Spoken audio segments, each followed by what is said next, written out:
Verset 6, ils partaient et ils allèrent de village en village, annonçant la bonne nouvelle et opérant partout de guérison. Amen. Verset 2, il les envoya prêcher le royaume de Dieu. Il les envoya prêcher le royaume de Dieu. Amen. Il ne les envoya pas prêcher leur vie, ni leur expérience, ni leur exploit. Il les a envoyé prêcher le royaume de Dieu. Alléluia. Chapitre 10.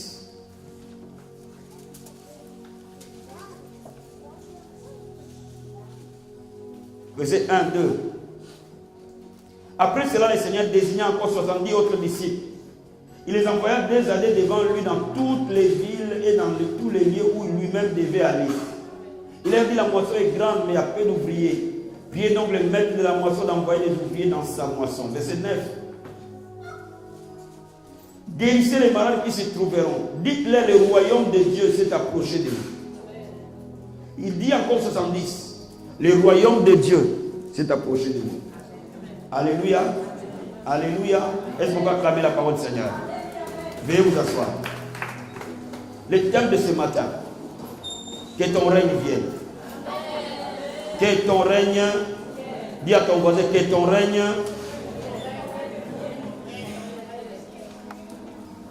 Les disciples de Jésus-Christ avaient remarqué quelque chose. Et ils ont posé une question très pertinente au Seigneur. Ils lui ont demandé, Seigneur, enseigne-nous à prier. Ils n'ont pas dit au Seigneur, apprends-nous à faire des miracles. Ils n'ont pas dit au Seigneur, apprends-nous à chasser les démons. Ils n'ont pas dit au Seigneur, apprends-nous à multiplier les pains et les poissons. Apprends-nous à gagner les âmes. Mais ils ont dit, apprends-nous à prier. Cette question part d'une observation. Mon grand, je n'ai pas beaucoup de voix, donc donne-moi un peu. Cette observation, c'est quoi? Ils ont vu que Jésus-Christ était différent. Ils ont vu la puissance et les résultats qui étaient dans sa vie et dans son ministère. Ils ont essayé d'observer d'où pouvaient être les secrets de Jésus. Et ils ont compris que le secret de Jésus, c'est la prière. Et c'est pour cela qu'ils n'avaient pas besoin de demander autre chose. Ils savaient que s'ils arrivaient à prier comme Jésus, ils allaient faire ce que Jésus faisait. Et c'est pour ça qu'ils ont dit au Seigneur, donne-nous la clé, donne-nous les secrets. Comment devons-nous prier? Oh, quelle belle question. Cela explique que si tu trouves la prière, tu trouves la clé qui était derrière la puissance, la grâce du Seigneur Jésus-Christ. Et quand Jésus-Christ commence à leur parler de la prière, il commence par dire, quand vous priez, dites, notre Père qui est aux cieux, que ton nom soit sanctifié. Il commence par leur dire, quand vous priez, commencez à adorer. Commencez à élever. Et quand vous terminez d'élever, dites que ton règne vienne. Il hiérarchise la clé de la prière. La première clé de la prière, ce n'est pas la demande. La première clé de la prière, c'est l'adoration. La Bible dit qu'il siège dans l'adoration d'Israël. L'adoration, c'est quoi? L'adoration, c'est la reconnaissance de la majesté, de la grandeur de Dieu. La reconnaissance de ce qu'il est, ce qu'il est capable de faire. Mais je vais te dire quelque chose. Les chrétiens vivent dans des problèmes parce qu'ils ne savent pas adorer. L'église de Christ vit dans des problèmes parce qu'elle n'a jamais compris que l'adoration était la base de la manifestation de la gloire de Dieu. Alléluia. Alléluia. Bien aimé, c'est quand tu es dans des problèmes que là où il faut que tu adores. Le plus encore. Il faut plus tu es dans les problèmes, plus ton adoration doit être plus élevée. Pourquoi? Parce que plus tu es dans les problèmes, plus le diable va utiliser ta chair pour te bloquer. Alléluia. Alléluia. Alléluia. Si tu pries dans la chair, tu ne peux pas bien prier. Dis à ton voisin, mon ennemi c'est ma chair. Ma chair est mon ennemi. Dis-lui, ton ennemi, c'est la chair. Crucifie la chair. Tue la chair. Ne l'entretiens jamais. Je veux dire à quelqu'un ce matin, ta chair est ton pire ennemi. Ta chair va détruire ton foyer. Ta chair va détruire ta santé. Ta chair va détruire ton mariage. Ta chair va détruire ta bénédiction. Ta chair va détruire la destinée de Dieu dans ta vie. Et la chair va toujours chercher à te dire, non. Tu es malade, tu ne peux pas chanter. Ta chair va te dire non. Tu souffres, tu ne peux pas célébrer. Ta chair va te dire non. Tu souffres, tu ne peux pas aller à l'église. Non. Tu vas dire, je vais adorer le Seigneur. Donne-moi amen. Donne-moi amen. Donne-moi amen. Jéricho est tombé non pas par les prières, mais par la célébration. Quand ils se sont mis à élever Dieu, Dieu s'est mis en mouvement. Quand tu as adoré Dieu, il lui dit que ton règne vienne. Oh my God. Jésus montre par là. C'est pourquoi il est venu. Il est venu pour une chose. Pour établir sur la terre les royaumes. Et c'est pour ça que toutes les fois qu'il a envoyé les gens, il les a envoyés pour que les royaumes se manifestent. Cela revient à dire quoi? Cela revient à dire que le règne de Dieu dans les cieux s'est établi. Dans les cieux, Dieu règne. Mais sur la terre, Dieu ne règne pas toujours. Dans les cieux, Dieu règne. Mais dans ton foyer, Dieu peut ou ne pas régner. Dans l'église, Dieu peut ou ne pas régner. Dans ta maison, Dieu peut ou ne pas régner. Dans tes projets, Dieu peut ou ne pas régner. Dans ton corps, Dieu peut ou ne pas régner. Dans tes finances, Dieu peut ou ne pas régner. Mais si Dieu ne règne pas, le diable règne. Qui me comprend ce matin? Qui me comprend ce matin? Si Dieu ne règne pas, quelqu'un d'autre règne. Et si lui ne règne pas, le diable régnera. Et là où il va régner, il va t'égorger, il va te tuer, il va te détruire. Et c'est pour ça que je vais te dire quelque chose. Le Seigneur Jésus comprenait par là que celui qui se connecte au royaume de Dieu se connecte à la plénitude de Dieu. Parce que tout ce qui vient de Dieu est Dieu. Il a dit, ne demandez pas encore le Père. Ne demandez pas encore quelque chose. Demandez le règne de Dieu dans votre vie. Le règne de Dieu, c'est la paix. Le règne de Dieu amène la joie. Le règne de Dieu amène la justice dans ta vie. Beaucoup de chrétiens ne visent pas le règne du Seigneur. Beaucoup de chrétiens ne laissent pas Jésus-Christ régner dans leur vie. Ils ont été sauvés. Jésus est leur sauveur. Mais Jésus n'est pas toujours leur Seigneur. Quand il devient Seigneur, il devient maître. Et toi, tu deviens son esclave.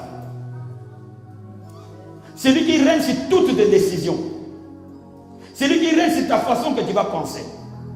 C'est lui qui dit ce que tu dois penser, ce que tu ne dois pas penser. C'est lui qui te dit ce que tu dois faire, ce que tu ne dois pas faire.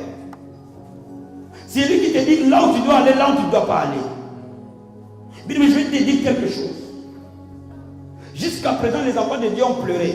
Parce que quelqu'un d'autre a régné dans leur vie. Et cette personne qui a régné dans ta vie, c'est le diable.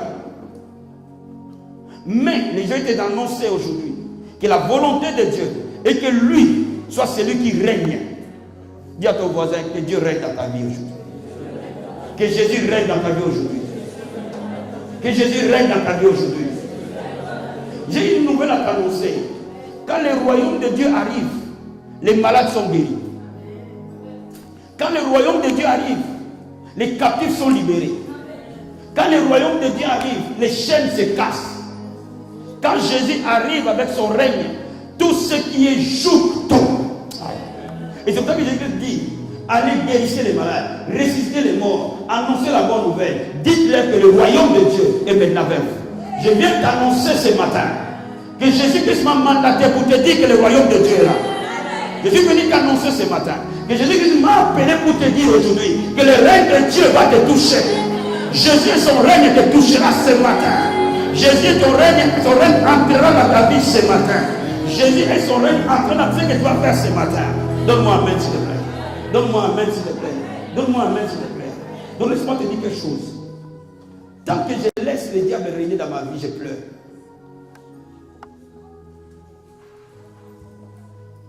Tant que je laisse le diable régner dans mon foyer, vous savez, il va se passer, voilà ce qui va se passer. Tu dors bien avec ton mari la nuit, avec ta femme. Vous avez bien rigolé la nuit, le matin. Elle a une mine bizarre.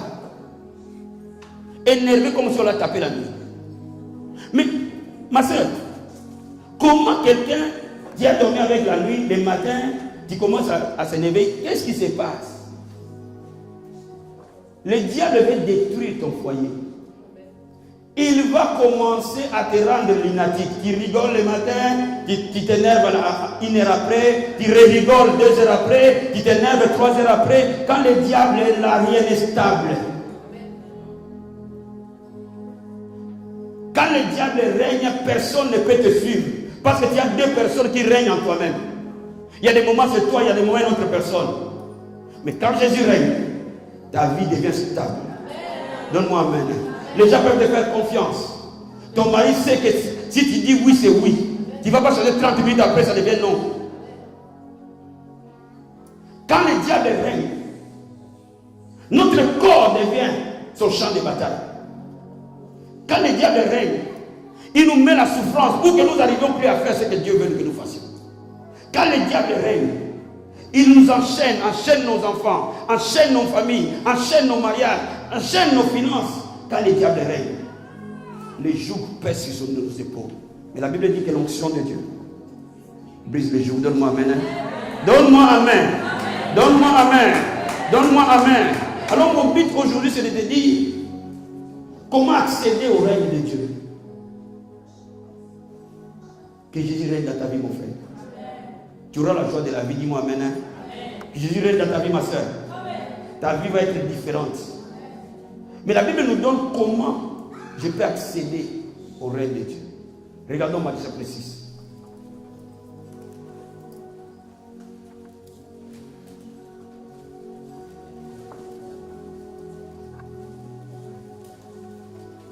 Ce passage, ces versets de la Bible, frère, m'a changé. Le jour où le Seigneur m'a fait grâce de comprendre la profondeur de ces versets, je n'ai plus jamais été le même. Ma prière pour toi ce matin, que Dieu ouvre les yeux de ton cœur. Tu comprennes la profondeur de ces passages. Regardons Matthieu 6. On va prendre le verset 31. Verset 31, Matthieu 6, 31.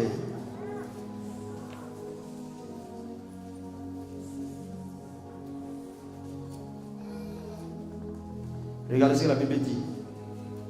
Ne vous inquiétez donc point. Alléluia. Écoute-moi. Ne vous inquiétez donc point. Ne dites pas. Que mangerons-nous? Que boirons-nous? De quoi serons-nous vêtus? Jésus dit, commence par dire, ne vous inquiétez point. Ne vous inquiétez point. Mon Dieu. Comment ne pas m'inquiéter dans un monde en souffrance? Dieu me dit, Hervé, il te dit, ma soeur, ne t'inquiète pas. Comment ne pas m'inquiéter quand mon avenir et l'avenir de mes enfants est en danger? Il me dit, ne t'inquiète pas.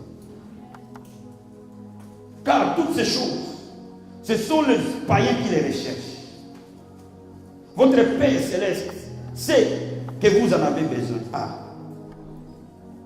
Il me dit, même quand il y a un rejet de l'offrande, ne t'inquiète pas. Même quand il y a l'ordre de quitter ce pays, ne t'inquiète pas. Même si ton compte est à découvert, ne t'inquiète pas. Même si on vient de te révoquer de ton travail, ne t'inquiète pas. Même si tu ne sais pas comment tu vas payer ce loyer-là à la fin de ce mois, ne t'inquiète pas. Même si on te diagnostique d'un cancer, ne t'inquiète pas. Même si le médecin te dit que dans 3 jours tu vas mourir, ne t'inquiète pas. Même si ton enfant, le médecin le diagnostique, qu'il est schizophrène, ne t'inquiète pas.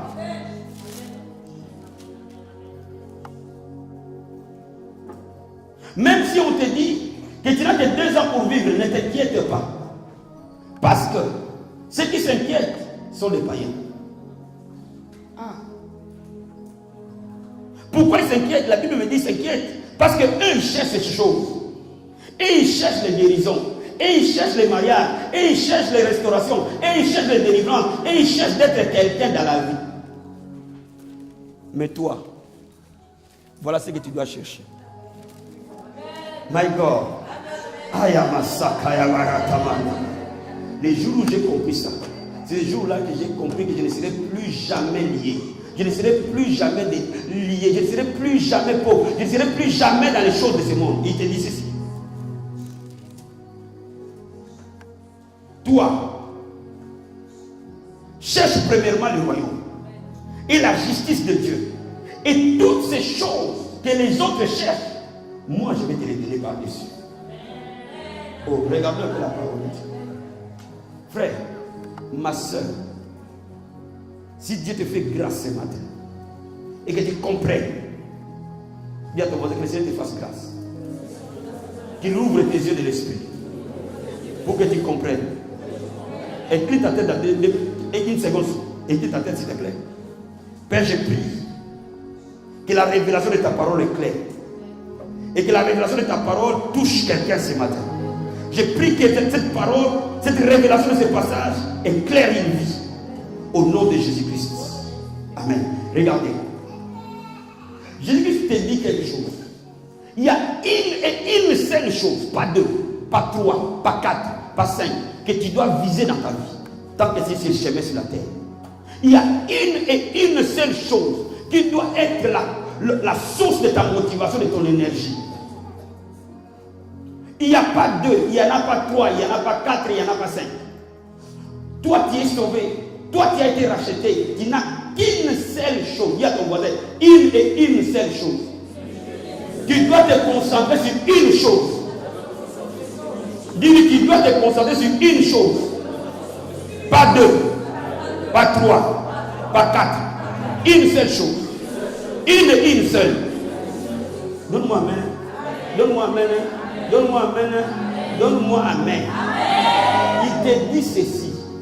Dans son royaume, on se concentre sur une chose, pas 2. On se concentre sur Dieu.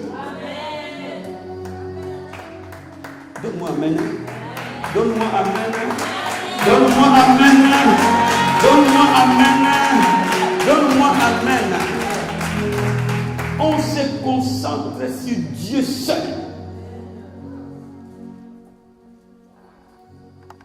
Dans le royaume de Dieu, si tu vises le mariage te fuit. Dans le royaume de Dieu, si tu vises le travail te fuit. Dans le royaume de Dieu, si tu vises l'argent te fuit.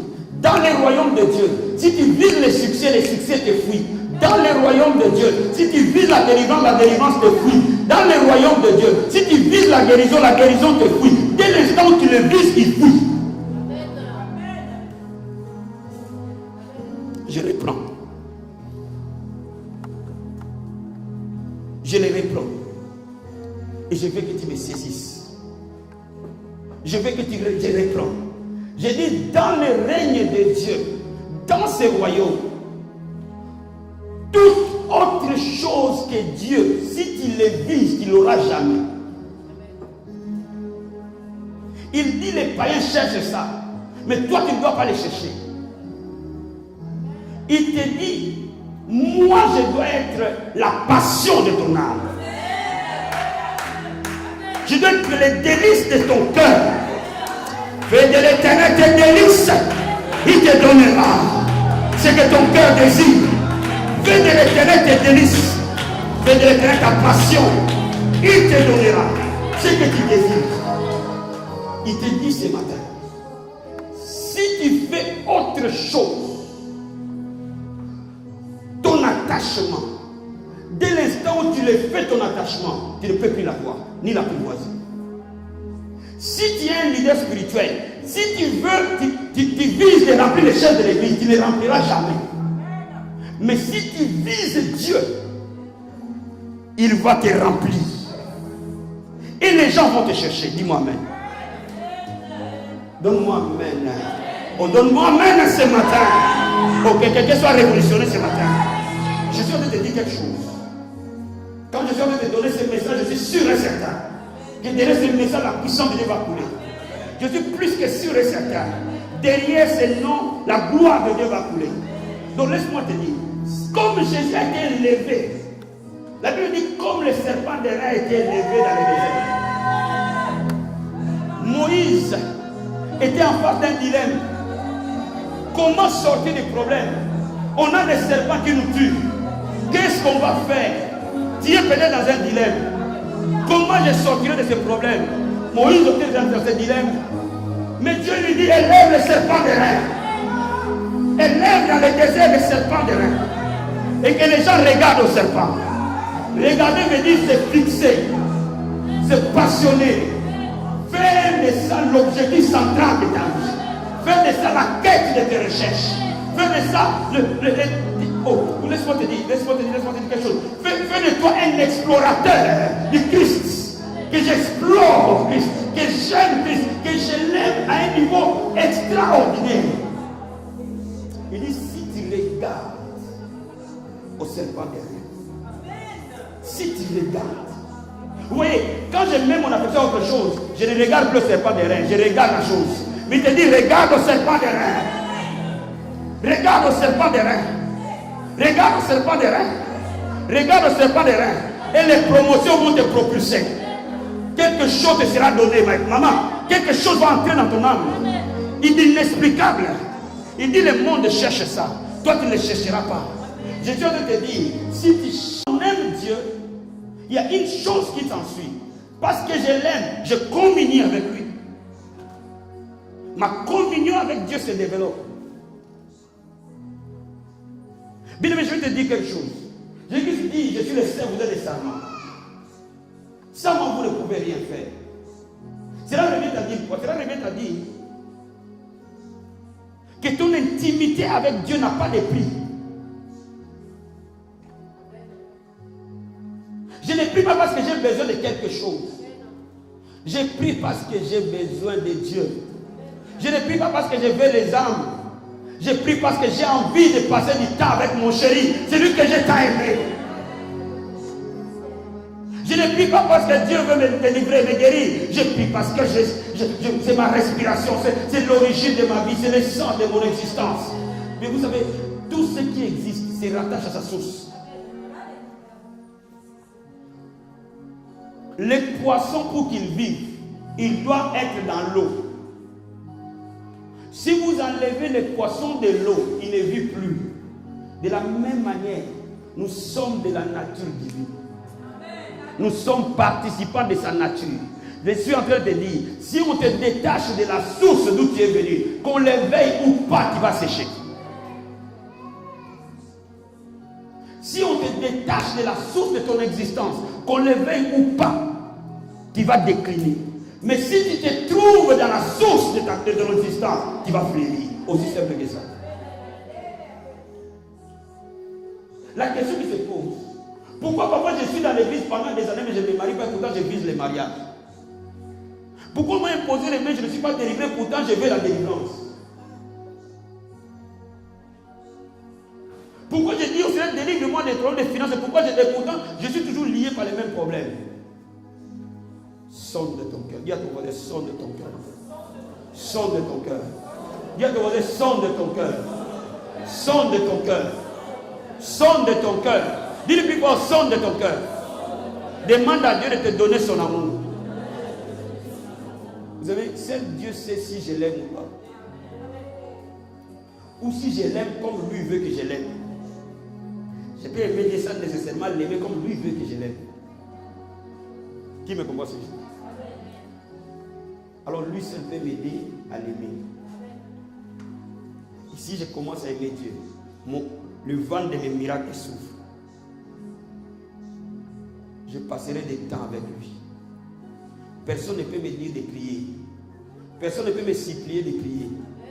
La prière devient naturelle. Comme tous deux amoureux. Vous savez, quand deux personnes sont amoureuses, ils s'envoient 15 textos par heure. Tu es où? Je suis à la gare. Est-ce que le train est arrivé? Non, j'attends le train dans 5 minutes. Quand le train arrive, je t'envoie un texto que je suis monté dans le train. Est-ce que c'est vraiment nécessaire? Et de la même manière aussi, quand les gens ne s'aiment plus, ils ne se parlent plus. Et tu es où? Pourquoi tu me demandes?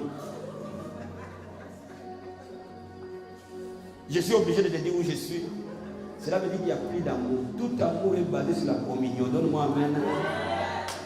C'est là où c'est le baromètre. C'est le baromètre pour dire est-ce que je l'aime ou pas. C'est le baromètre. Quand mon amour grandit, ma communion grandit. Et quand ma communion grandit, ma manifestation grandit. Je vais dire à quelqu'un ce matin. Comprends ce que je suis en train de dire. Comprends ce que je suis en train de te dire. Quand ton amour grandit, ta communion grandit. Parce que l'amour tire ma communion vers le haut. Et quand ma communion grandit, ma manifestation grandit. Cela veut dire quoi? Mon mariage est une manifestation. Ma guérison est une manifestation. Le succès est une manifestation. La gloire est une manifestation. Je suis en train de dire au pasteur de la vie abondante, aimez Dieu, mes amis. Aimez Dieu. Vous savez, on peut devenir pasteur parce qu'on veut du succès. Mais c'est zéro. Hein? Et même peut être pasteur parce que dans sa vie, il n'a pas eu trop de succès. Il veut que les gens le voient sur Internet. Vous savez, il y a des gens qui cherchent des revanches. Hein? Amen. D'une certaine manière. Mais mon ami, je vais te dire quelque chose. Si tu sers Dieu par autre motivation, tu vas souffrir toute ta vie.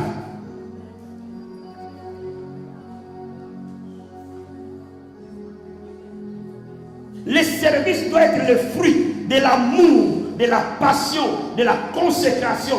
Ainsi, dans cette dimension, tu es rempli de flots courts. Je vais dire à quelqu'un ce matin, ton succès sera remarquable pour tous.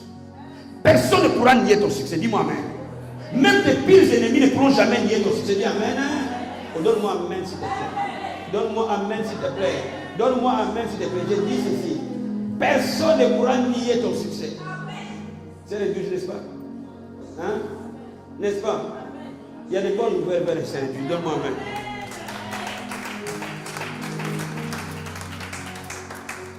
Lève-toi, ma chérie, je vais te montrer quelque chose.